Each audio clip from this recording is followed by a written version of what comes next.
Coming up on OC News, school is back in session at North Park Elementary School, the site of a school shooting a week ago.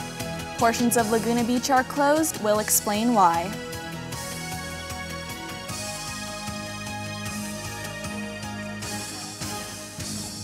At the Titan Gym, previewing the women's basketball head coach. And I'm Kira Norell with the latest look on what's going on with Titan sports. Big news for the baseball and softball teams. OC News starts right now.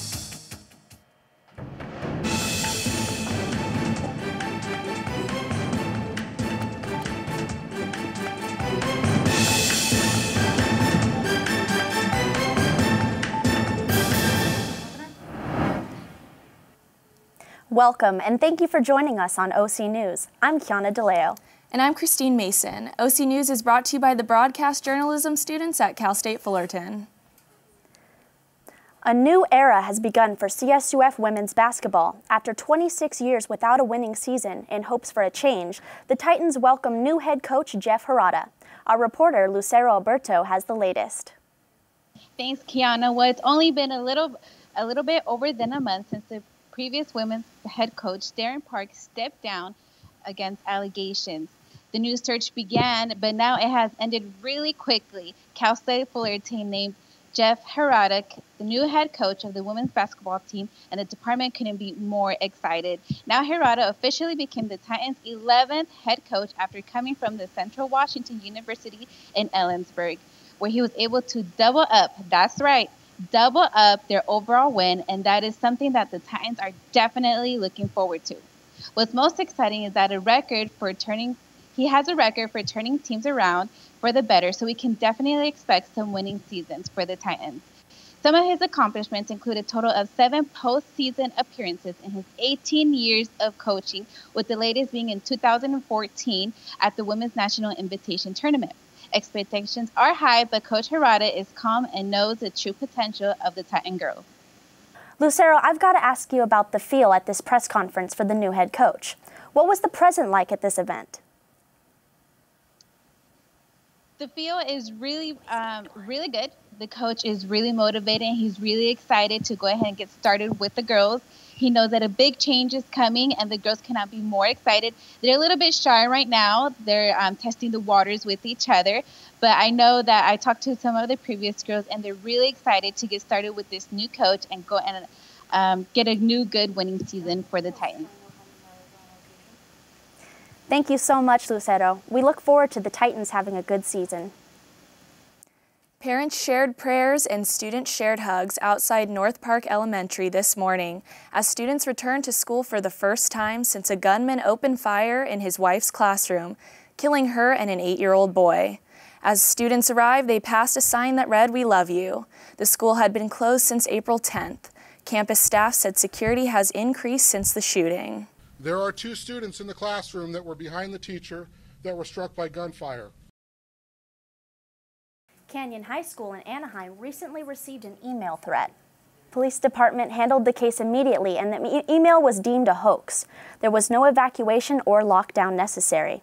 Police are still working to discover the origin of the hoax, as all threats must be taken seriously.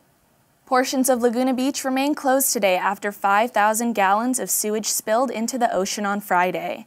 After the spill, 2,000 feet of beach was closed. That area has been reduced to 1,000-foot stretch centered at Brook Street. Officials say that the closure could end within the next few days. Fresh air advocates at CSUF picked up a whopping 18,343 cigarette butts during a 4-hour campus cleanup. The number of cigarette butts was collected was particularly alarming because CSUF is considered a smoke-free campus. It is always refreshing to see CSUF students working together to promote a healthy campus environment. With tensions rising all over the world, let's head over to Taylor Pasqua for the latest. Thanks, Christine. Vice President Mike Pence says Donald Trump's administration isn't going to sit and wait on a solution in North Korea. During a visit to the DMZ, the buffer between North and South Korea, he ventured closer to the border than originally planned. Later in Seoul, South Korea, Pence issued a strong warning to North Korea. He referenced recent U.S. strikes on Syria and Afghanistan and said all options are on the table. President Trump and other U.S. lawmakers are now hoping that China can help put pressure on the North Korean government following this weekend's failed missile launch. Celebrating the nation's founder, North Korea paraded a new fleet of missiles on Saturday in what was a huge military display on its most important holiday. But an attempt to test one of those missiles on Sunday failed almost immediately. Vice President Mike Pence, who is currently on a 10-day trip to Asia, arrived in Seoul, South Korea just hours after the unsuccessful launch took place. This morning's provocation from the North is just the latest reminder of the risks each one of you face every day in the defense of the freedom of the people of South Korea and the defense of America in this part of the world.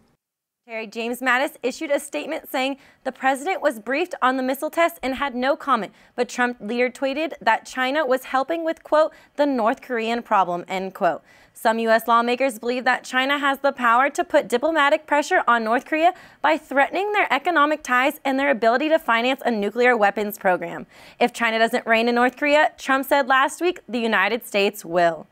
Police have announced a $50,000 reward for information on an Ohio man who allegedly shot and killed an elderly father and grandfather, then posted a video of shooting on social media.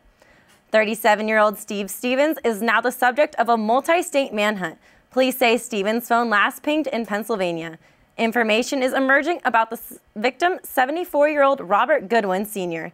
He was a retired factory worker with 9 children and 14 grandchildren. He enjoyed fishing and had just finished an Easter meal when he encountered Stevens Sunday. Authorities describe Stevens as a 6'1", weighing 244 pounds. He was last seen driving a white Ford Fusion with temporary tags. They say he's considered armed and dangerous. Small-town Grady, Arkansas is the center of executions. Arkansas planned to carry out at least 8 executions by the end of the month. 2 were even supposed to happen as early as tonight. But as of Saturday, a federal judge has placed them on hold.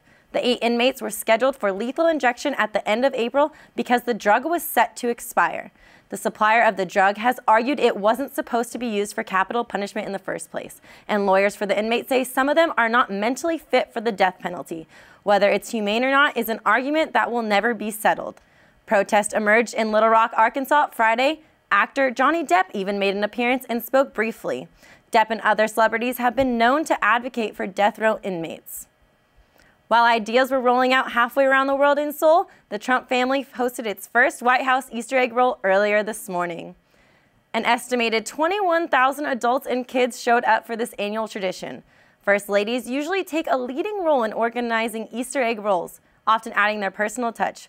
Melania Trump stuck to that tradition, including egg dyeing, cookie decorating, art presentations, and the egg roll itself. There was also a military band performance, as well as a soccer demonstration by the DC United soccer team, a nod to Trump's 11-year-old son's Barron's passion for the team. The White House egg roll tradition dates back 139 years to President Rutherford Hayes in 1878. That's going to do it for World News. Back to you, ladies. Summer weather is closer than you think. Marissa Garcia has the look at this week's high temperatures. Hey there, Titans. We are having a beautiful start this week. We are currently at a high of 76 degrees, but don't forget that light jacket when the sun sets at 7:24 p.m. today, bringing in that low of 57. Now let's take a look at our weather nationwide. Over in the East Coast, Florida is experiencing some cloudy weather with mid 80-degree weather. And over in Texas, there are a couple of thunderstorms and they are at a high of 75. Just up north, springtime showers are hitting San Francisco. They are at a high of 61 today. Now, let's go ahead and take a look at Fullerton's 5-day forecast for this week. Tomorrow, Tuesday, it would be partly cloudy, 75 high with a 56-degree low. Those clouds will linger on into Wednesday, but don't you worry, that sunshine will be back out on Thursday with a high of 80-degree weather. And Friday, it'll be at a high of 92. And that sunshine will linger on into Saturday with the highest temperature of 95. That's all for weather. Back to you, ladies. Coming up after the break, we'll have more on the musician Prince a year after his death. And The Fate of the Furious is finally out. We'll have more on how this movie did at the box office. And from missing cell phones to the latest trends in fashion, we'll bring you all up to date on Coachella, so stay with us.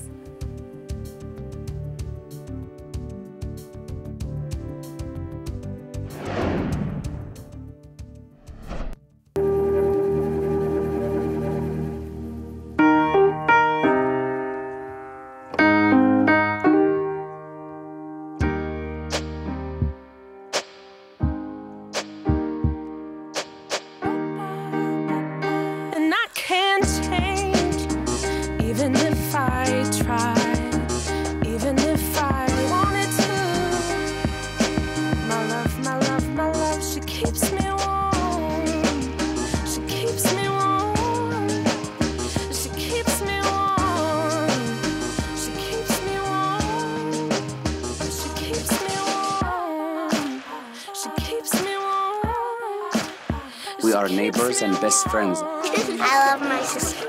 My heart doesn't see race. Love is love. Our family is no less than any other family.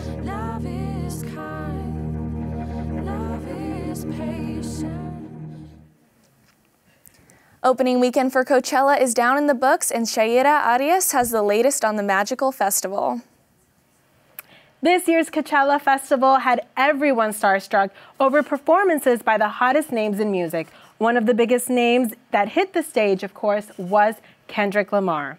Here we see Kendrick Lamar having the crowd go wild to fellow hip-hop star, the one and only Drake, who even let the audience take the reins during his performance of his hit song, Fake Love, and a much-anticipated performance by the Australian artist, of course, Lorde, who even sang one of her hits from her new album, Melodrama. Now, speaking of drama, Twitter had a frenzy with the one and only Selena Gomez and The Weeknd, whom were spotted looking all coupled up and fashionably forward, topping Vogue's, quote, best dressed couples list. Now, talking about fashion, here's some of the trends we spotted on the field. Bohemian chic look and millennial rock star that really brings Coachella all together. Now, for some of you who have tickets for next Coachella's festival this weekend, make sure to keep your cell phones in your pocket. Over the weekend, over 100 stolen cell phones were found in the backpack of a 36-year-old who is identified as Ronaldo de Jesus Henao. The phones were actually found because of the app Find My iPhone. So that's it. That's all that we have for Coachella. Stay with us and back to you guys. The new Star Wars trailer is out, and we'll see what franchise is breaking box office records. Taylor Rodriguez has the scoop. Hello to all you viewers out there. I'm Taylor Rodriguez, and I'm here to catch you up with the latest in the entertainment world. It's been nearly 1 year since the world lost legendary musician and singer Prince. This Friday, April 21st, marks the anniversary of his death. New details of his ongoing death investigation have now been released. Unsealed documents show strong opioid painkillers were found in several places throughout Prince's home in Paisley Park. According to a search warrant issued last year, investigators found several pills labeled Watson 853, better known as hydrocodone acetaminophen, on different bottles in his residence. Some of the pill bottles Prince had Prince's estate manager and longtime friend Kirk Johnson's name on them. The medical examiner's office said his death was the result of an accidental overdose of the opioid fentanyl, which according to the Star Tribune, the pop icon was not aware the pills contained. In lighter news, actress Melissa McCarthy made a return to SNL and revived her impression of White House Press Secretary Sean Spicer while dressed as the Easter Bunny. President Trump recently bombed Syria while eating the most beautiful piece of chocolate cake America has ever laid eyes on. That's a fact, okay? People love that. Just eat as much candy as you want, because this is probably our last Easter on Earth.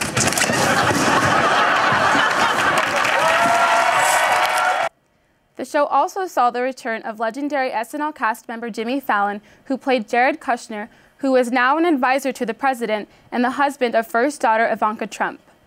This was SNL's first time going live at the same time coast to coast. Moving on to the big screen, all you Star Wars fans out there should know that the official trailer for the latest installment of the movie franchise was released Friday, and the social media world roared with approval. The trailer for Star Wars The Last Jedi offered glimpses of characters from the previous film, The Force Awakens, including Kylo Ren, Rey, Finn, Poe Dameron, and of course, BB-8. An interesting fact, however, for you Star Wars fans, another movie franchise just shockingly surpassed the Star Wars franchise's breaking box office records. The Fate of the Furious, the 8th film in the Universal car-based action series, just sped its way to the largest worldwide debut weekend of all time. It ranked in an estimated $532.5 million, breaking the record which was previously held by the Star Wars The Force Awakens, which brought in $529 million. Lastly, we have a well-known rapper who is breaking the internet. Rapper Kendrick Lamar just released an album, Damn, and it is good. He once again just solidified himself as the best rapper in the game. That's all I have for you today, guys. Thanks for tuning in. I'm Taylor Rodriguez. Back to you guys. Coming up after the break, we'll take a look at Prince Harry's recent confession. We also had the latest update on the playoffs. Coming up after the break, Titans softball has a big game against UCLA tomorrow.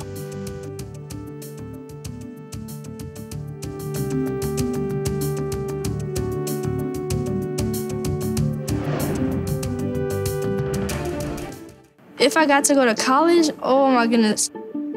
I like discovering new things. You get to see what works for you and what doesn't. That helps you evolve as a person. You get to make like a supernova of skill or talent or whatever it is. I've always wanted to go to college. I just feel like that's my destiny. My name is Queen, and I am your dividend.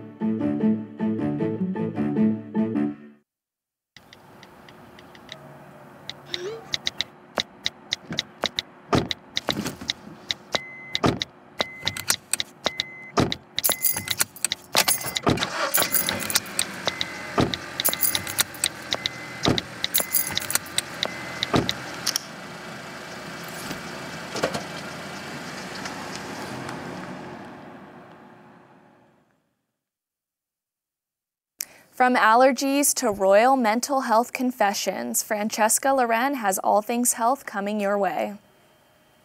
Hi all, I'm Francesca Loren bringing you the latest health updates. Britain's Prince Harry says he sought counseling just 4 years ago to cope with the long-standing grief of losing his mother, Princess Diana. Diana was killed in a car crash in 1997 when Harry was just 12 years old. Harry spoke about his ordeal in a candid interview with British newspaper The Telegraph. Reporter Bryony Gordon, who struggled with mental illness herself, shares details on the high-profile interview. He spoke about how he had basically buried his head in the sand regarding the death of his mother. And he didn't talk about it to anyone because that wasn't going to bring her back, so he didn't see the point. And, you know, his life was chaos, essentially, because he just hadn't dealt with the grief. Prince Harry did the Telegraph interview to promote his mental health charity and encourage young people to be more open about their feelings. We're so confident in the success of our model that we have built the Mamahato Children's Centre, a facility like none other in Southern Africa, which is now our centre of operations and our spiritual home. Prince Harry using his platform to speak about his struggles is greatly important, as mental illness is still a topic that is highly stigmatized and difficult for people to talk about. Prince Harry's Center for Children is helping a great number of children. Now we will help 1,500 children every year. That's a massive step change for us and for Lesotho.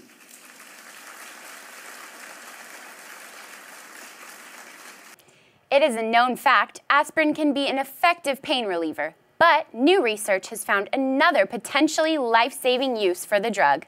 According to Harvard University, regular doses of aspirin may reduce the risk of dying from cancer.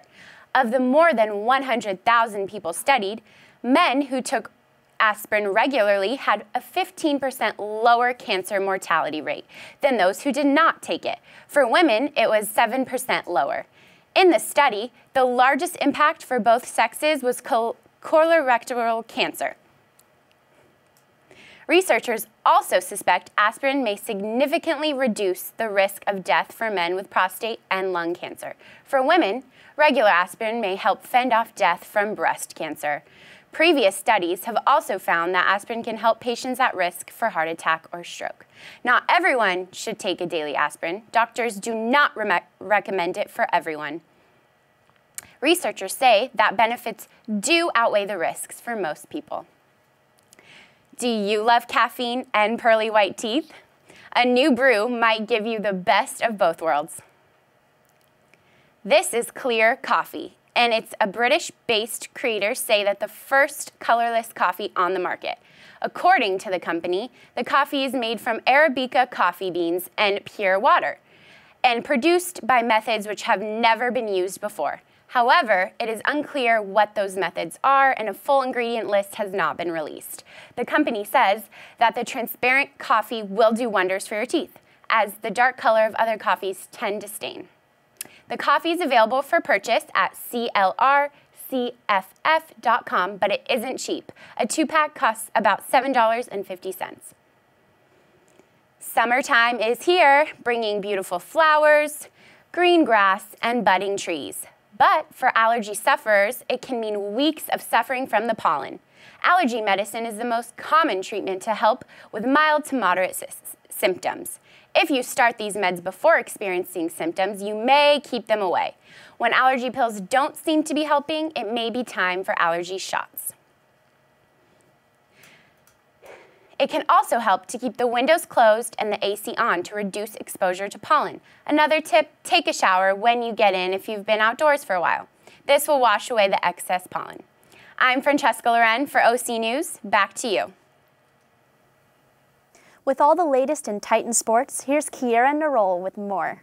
Hey guys, it's Kiera. There's a lot going on in sports, so let's get started with some baseball. As they get ready for the take number 8 UCLA for the 3rd time this year in hopes to get their first win against the Bruins this season, we go to Frank Larisco, who has more on the story. Frank, what's going on? Big West champions Cal State Fullerton had a rough early start of the season and went under 500 for a good portion of the season. But recently, the Titans have turned it around, and since breaking even, have gone 9-4. I'm here with Titans designated hitter Lexi Gonzalez, who will be taking the plate tomorrow at Easton Field against 8th-ranked UCLA. Lexi, recently you guys have gone on a 3-game winning streak. Is there a sense of confidence brewing within the team? I believe so. Those 3 games, were a dogfight, and it showed the team that we have it in us. And so, yeah, I would say we have a confidence going into tomorrow. The team lost here early in the season at home against UCLA. Is there an extra incentive to want to beat them at home? Yeah, there's been an extra incentive. We were tied the whole game, and they won on an error, and they also knocked us out last year in regionals, so we're kind of out for blood. You had a big weekend against UC Davis. Do you feel like you can continue your hot hitting streak against UCLA tomorrow? I believe so. It's just about, getting a good pitch and keeping myself calm and not trying to do too much when I'm at the plate. Who should fans keep an eye out tomorrow besides yourself? Definitely whoever we have starting on the mound tomorrow. First pitch is scheduled for 7 p.m. tomorrow at Eden Field. Now back to Kiana with sports. More sports. Thanks, Frank. So it's a huge celebration this past Saturday at Dodger Stadium as they unveiled the Jackie Robinson statue. Fans of all ages came out and paid their respects to this pioneer. The Dodgers ended their weekend series with Arizona Diamondbacks yesterday with a loss, but got the best of them, winning this series to 2-1. Now let's wrap up baseball and bring it to our nationally 8th-ranked team, the Titans, as they wrapped up their weekend series against USC, winning the series 2-1 and bringing their home win streak to 13 games, which is the longest since 2009. John Gavins was once again on fire as he pitched a dominating game, pitching 7 innings and only allowing 1 run and remaining perfect on the season at 5-0. And also Zach Wheeler and Hank Laforte both came up big by knocking in a run apiece. Congratulations, boys. Keep making us proud. The Anaheim Ducks took a 2-0 lead over the Calgary Flames in the Stanley Cup playoffs. Ryan Getzlaf came up clutch again, knotting in his 6th goal of the postseason with 4 minutes and 38 seconds left in the 3rd period, which ultimately was the deciding factor in winning the game. This series continues today at 7 p.m. Go Ducks! The NBA playoffs opened up this past weekend with a bang, with the Los Angeles Clippers taking on the Utah Jazz.